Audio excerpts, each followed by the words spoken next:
नमस्कार दोस्तों, स्वागत है आपका आपके अपने यूट्यूब चैनल मन अप स्टोरीज में। दोस्तों, ये कहानी चल रही है, ये इश्क ही तो है और इसके 10 पार्ट अपलोड हो चुके हैं। ये 11वां पार्ट है। तो चलिए दोस्तों, पार्ट को शुरू करते हैं। घर वालों के साथ साथ ऑफिस वालों को भी सरप्राइज दे दिया जाए, चट मंगनी पट ब्याह करके। वैसे भी मुझसे अब और इंतजार नहीं हो रहा है। पराग दीप्ति की तरफ शरारत से देखते हुए बोला। उसकी बात सुन दीप्ति की तरफ से कोई जवाब नहीं आया। वह चुपचाप आसमान में डूबते उतरते चांद को निहार रही थी। उसे ऐसे चुपचाप बैठा देख पराग को बड़ा ही अजीब लगा। क्या बात है दीप्ति? देख रहा हूं जब से तुम आई हो थोड़ा चुप चुप ही हो, और मेरे इस सवाल का भी तुमने जवाब नहीं दिया। नहीं पराग, ऐसी कोई बात नहीं है। इतनी जल्दी इतना बड़ा फैसला नहीं लिया जा सकता ना।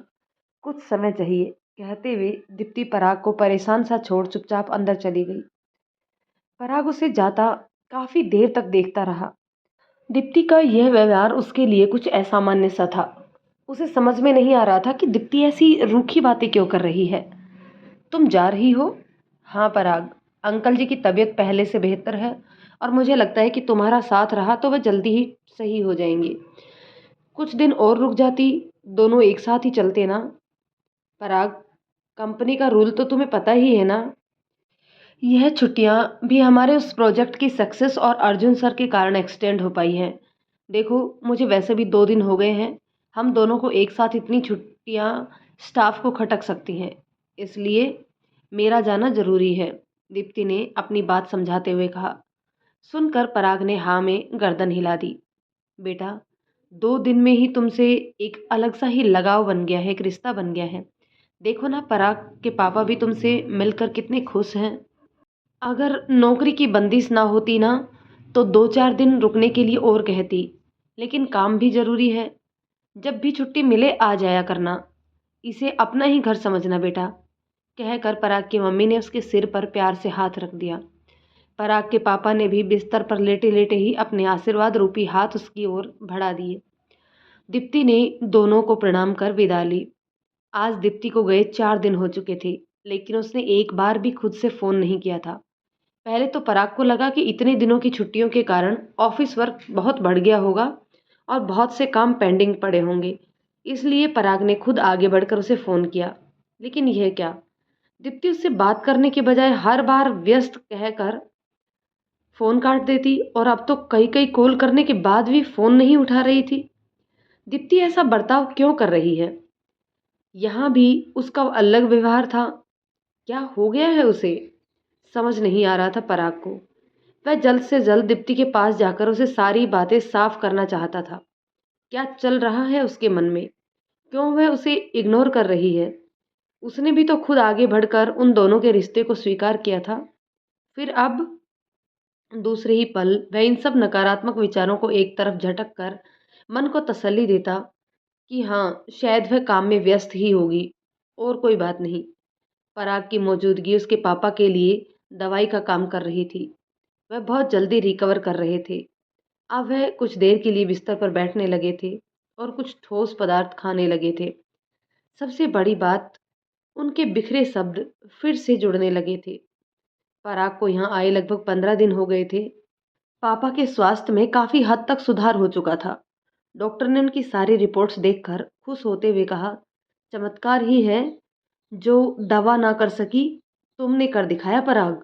बस इसी तरह से वह समय से दवाई और अपने खाने पीने का ध्यान रखें तो जल्द ही पहले की तरह अपने पैरों पर चलने फिरने लगेंगे। हाँ, अब घबराने जैसी कोई बात नहीं है। अपने पापा के स्वास्थ्य को देख अब पराग ने वापसी का मन बना लिया था। उसने जल्द ही मौका देख अपने मम्मी पापा के सामने ये बात रखी।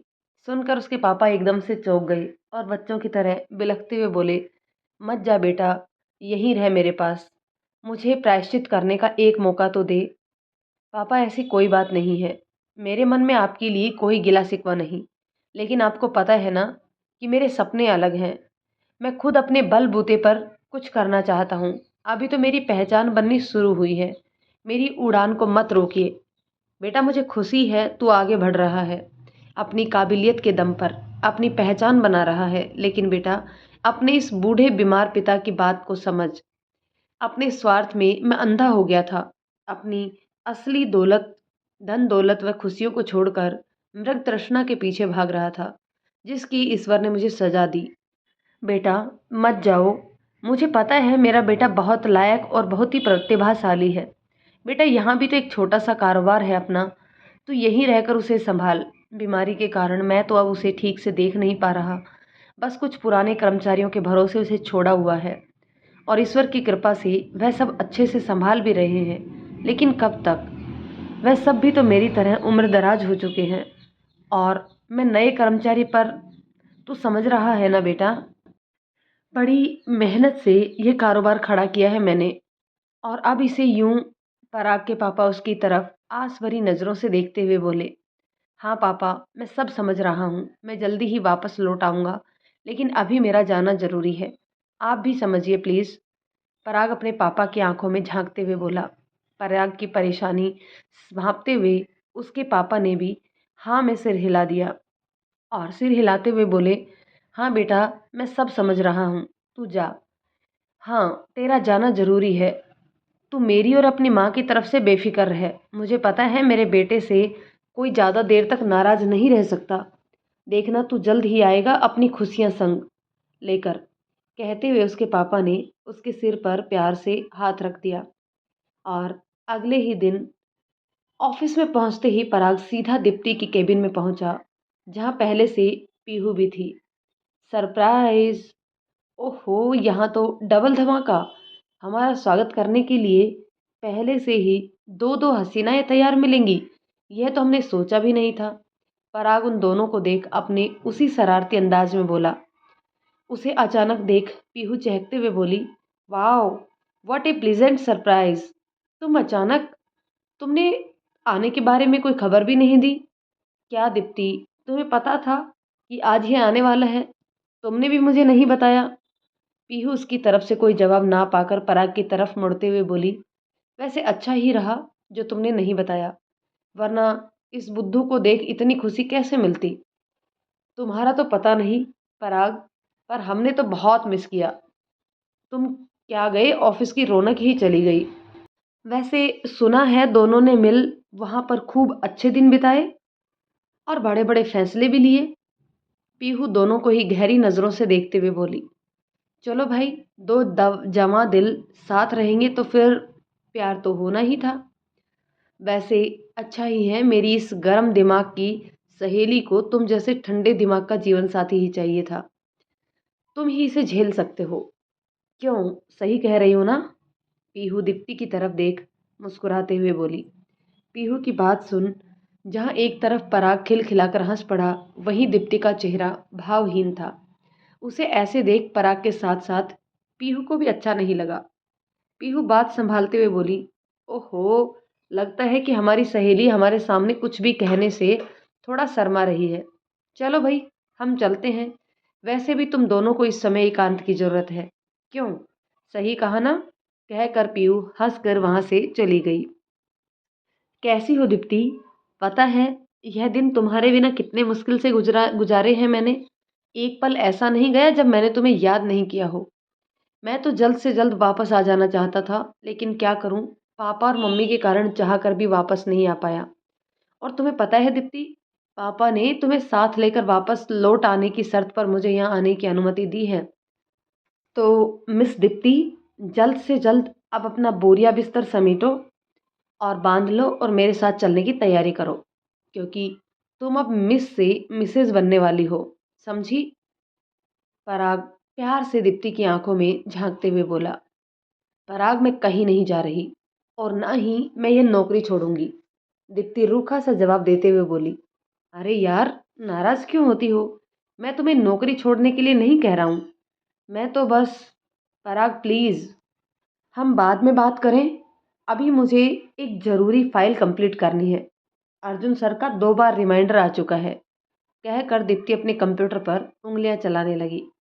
पराग को 2 दिन हो चुके थे वापस आए, लेकिन इन 2 दिनों में जितनी बार उसने दीप्ति से बात करनी चाही, दीप्ति हर बार कोई ना कोई बहाना बनाकर उसे इग्नोर करके चली जाती। दीप्ति की ये बेरुखी पराग से सही नहीं जा रही थी। वह कितना भी अपने मन को बहलाने की कोशिश करता, लेकिन दीप्ति अपने रूखे व्यवहार से उसे चोट पहुंचाने में कोई कोर कसर बाकी नहीं छोड़ रही थी। पराग ने पीहू से भी इस बारे में बात करने की कोशिश की, लेकिन पीहू भी इसमें उसकी कोई मदद ना कर सकी। अब पराग ने सोच लिया था कि वह दीप्ति से साफ-साफ इस बारे में बात करेगा। और आज छुट्टी के समय जैसे ही दीप्ति बाहर निकली, पराग ने अपनी बाइक उसके पास ले जाकर रोक दी। ये क्या बदतमीजी है पराग? हटो सामने से। दीप्ति नाराज होते हुए बोली।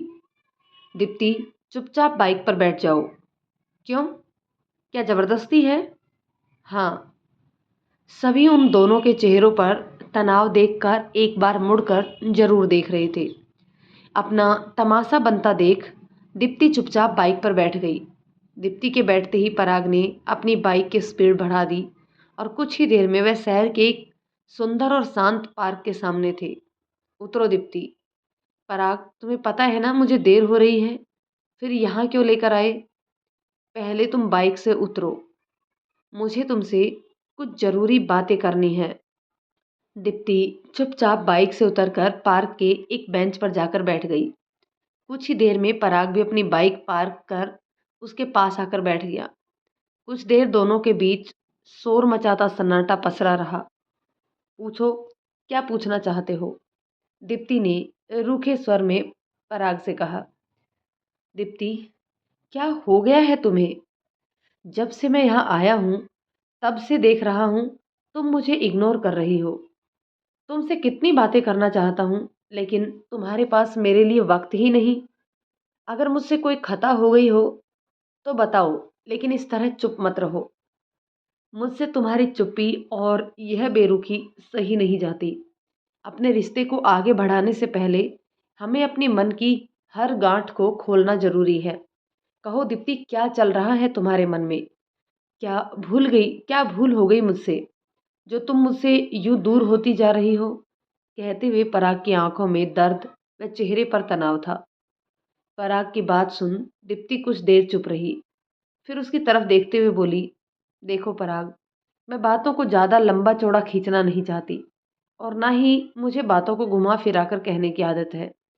साफ साफ शब्दों में कहूँ तो मुझे तुमसे कोई शिकायत नहीं है, लेकिन बहुत सोच और समझने के बाद मैं इस फैसले पर पहुंचती हूँ कि मैं इस रिश्ते को दोस्ती से आगे नहीं बढ़ा सकती।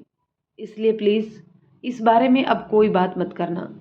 आशा करती हूँ कि तुम्हें अपने हर सवाल का जवाब मिल गया होगा।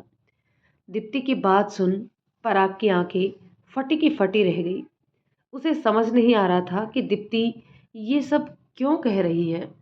नहीं दीप्ति, मुझे अपने सवालों के जवाब नहीं मिला।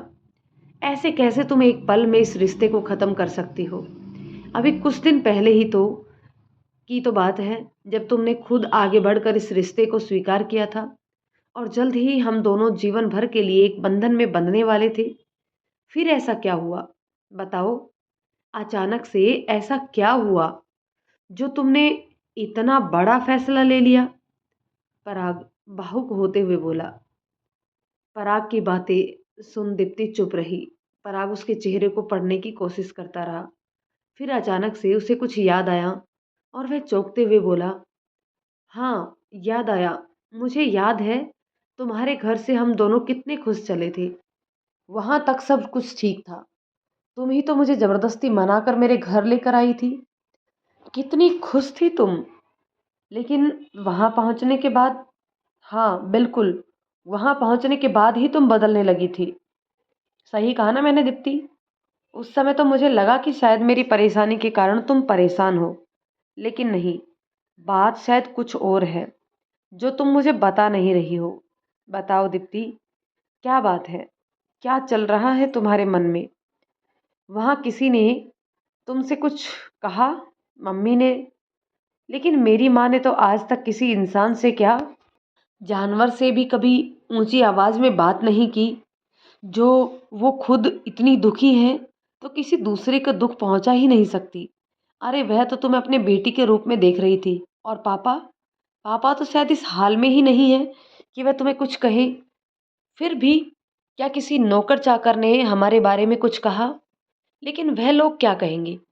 अपने घर का सबसे बड़ा भेद तो तुम्हें बता ही दिया मैंने, अपने पापा का नाजायज। कहते कहते पराग का गला रूंध गया। फिर अपने आप को कुछ शांत करते हुए वो आगे बोला, इन सब बातों को जानने के बाद ही तो तुम मेरे साथ आई थी। फिर क्या तुम्हें मेरे परिवार की बदनामी से डर लगने लगा? क्या कारण है? तुम्हें नहीं पता तुम्हारा ऐसा रूखा व्यवहार मेरे लिए कितना असहनीय है? बताओ दीप्ति, बताओ, क्या चल रहा है तुम्हारे दिमाग में? मैं सुनना चाहता हूँ। मेरा दिमाग फट जाएगा। प्लीज कुछ कहो। नहीं पराग, जैसा तुम सोच रहे हो ऐसा कुछ नहीं है। मुझे दुनिया वालों की परवाह नहीं, और ना ही मेरी सोच इतनी छोटी है। अगर ऐसा होता तो मैं तुम्हारे साथ। हाँ दीप्ति, मैं यही तो कहना चाहता हूँ कि मेरी दीप्ति की सोच इतनी छोटी हो ही नहीं सकती। फिर क्या कारण है? क्या तुम किसी और को पसंद करने लगी हो, या मेरी आर्थिक स्थिति के कारण तुम्हारा फैसला तुमने बदला है? बोलो दीप्ति, क्या यही बात है? पराग के चेहरे पर बेचैनी साफ दिखाई दे रही थी। पराग के बार बार जोर देने पर दीप्ति लगभग चिल्लाते हुए बोली, हाँ पराग, हाँ, सही समझे तुम। तुम्हारी आर्थिक स्थिति देखकर मैंने यह फैसला लिया है। बस, मिल गया तुम्हें अपनी सवालों के जवाब, या कुछ और पूछना बाकी है अभी तुम्हें? ओह, अब समझा मैं। तुम भी उन दूसरी लड़कियों की तरह ही निकली, जो इंसान से नहीं, पैसों से प्यार करती हैं। मुझे नहीं पता था दीप्ति, तुम्हें पैसों की इतनी भूख है। अगर पहले ये बात साफ हो जाती तो ना तुम्हें इतनी तकलीफ होती और ना मुझे। जाओ दीप्ति, तुम्हें पैसे वाला प्यार मुबारक। अपना क्या, हमें तो पैसे से ना कल प्यार था और ना आगे होगा। अगर ऐसा ही होता तो अपने घर बार को छोड़कर यहाँ ना पड़ा होता। पराग दीप्ति को गुस्से से घूरते हुए बोला। पराग वहां से उठकर जैसे ही जाने लगा, तभी पीछे से दीप्ति ने उसे पुकारा, एक मिनट रुको पराग। क्यों, अभी कुछ कहना बाकी है क्या? पराग ने जहरीली मुस्कान बिखेरते हुए कहा, हाँ, तुम्हारी गलत फहमी को दूर करना जरूरी है। हाँ, मैंने तुम्हारी फाइनेंशियल कंडीशन देखकर ना कही, लेकिन जो तो तुम समझ रहे हो वह बात बिल्कुल नहीं है। अच्छा, तो फिर क्या बात है मिस दीप्ति? जरा समझाओगे मुझे? पराग व्यंग से हंसते हुए बोला। दीप्ति बेंच से उठकर पराग के पास आई और उसकी आंखों में आंखें डालते हुए बोली, हाँ, मैंने तुम्हारी आर्थिक स्थिति देखकर ना कही। वह तो तुम पहले ही भी बता चुकी हो, और मुझे भी अच्छे से पता है मिस दीप्ति। बस यही सब बताने के लिए मुझे रोका था। अगर बता दिया हो तो मैं चलूं, या अभी कुछ और कहना चाहती हो तो कह लो। हाँ, कहना चाहती हूँ। वैसे बताना तो तुम्हें बहुत पहले ही चाहती थी, लेकिन तुमने ही सुनना सही नहीं समझा। लेकिन आज तुम्हारी गलतफहमी दूर करना जरूरी है।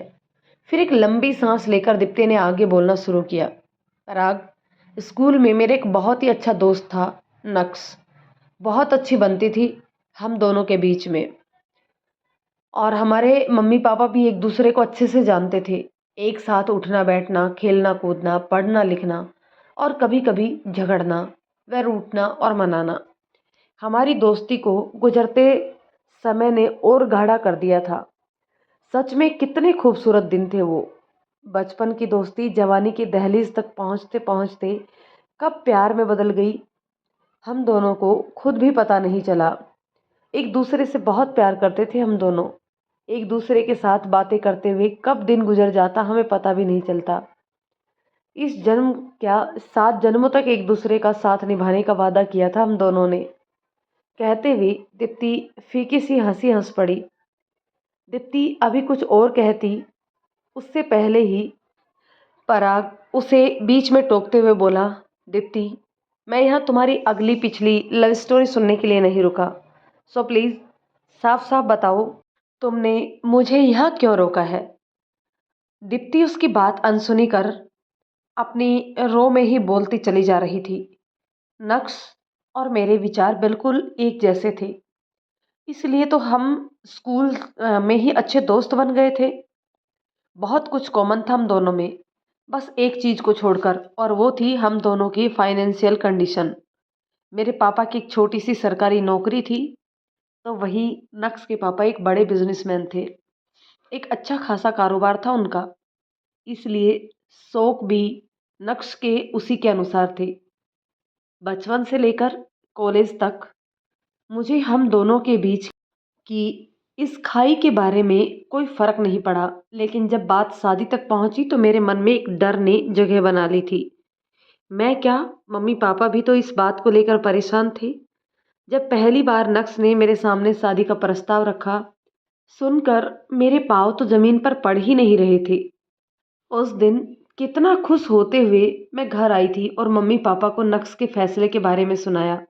सुनकर एक बार तो उनके चेहरों पर खुशी चमक उठी, लेकिन अगले ही पल दोनों के चेहरों की मुस्कान गायब थी। उन्हें उदास देखकर मुझे समझ में नहीं आया कि इतनी बड़ी खुशखबरी सुनने के बाद भी मम्मी-पापा यूँ अचानक उदास क्यों हो गए? क्यों मम्मी-पापा, आपको ये रिश्ता मंज़ूर नहीं? नक्श में आपको कोई कमी या बुराई नज़र आती है? या आप भी दूसरे माँ-बाप की तरह अपनी बेटी की पसंद के खिलाफ हो? बताओ ना पापा, आप अचानक से उदास क्यों हो गए? क्या कारण है? प्लीज़ बोलिए ना। बेटा, बचपन से लेकर आज तक तुम्हारे मुँह से निकली हर मुराद हमने पूरी की। तुम्हें लगता है कि हमें तुम्हारी पसंद या खुशी से बढ़कर लोगों की बातों की परवाह होगी? नहीं मेरी बच्ची, ऐसा कुछ नहीं है। हम तो खुश हैं तेरी खुशी देखकर। लेकिन कहते-कहते पापा अचानक रुक गए। लेकिन क्या? पापा साफ-साफ कहो, आप क्या कहना चाहते हो? मैंने तुनकते हुए कहा। पापा ने मम्मी की तरफ देखा और फिर मम्मी ने मेरे सिर पर प्यार से हाथ रखते हुए कहा, देखो दीप्ति, नक्श बहुत ही अच्छा लड़का है और उसमें कोई बुराई नहीं है। उसके मम्मी-पापा को भी हम जानते हैं। दोनों का व्यवहार काफ़ी अच्छा है। सब कुछ अच्छा है। तो मम्मी फिर हाँ कहने में इतनी देर क्यों? मैंने झल्लाते हुए पूछा था। तो दोस्तों, कहानी के इस पार्ट को एक बार के लिए यहीं रोकते हैं। मिलते हैं कहानी के नेक्स्ट पार्ट में। तब तक ये कहानी आपको कैसी लग रही है कमेंट करके ज़रूर बताइएगा। यदि कहानी पसंद आती है तो इसे लाइक शेयर कर दीजिए। चैनल पर नए आते हैं तो प्लीज़ चैनल को सब्सक्राइब ज़रूर कर लीजिए। तो मिलते हैं कहानी के नेक्स्ट पार्ट में। तब तक के लिए शुक्रिया।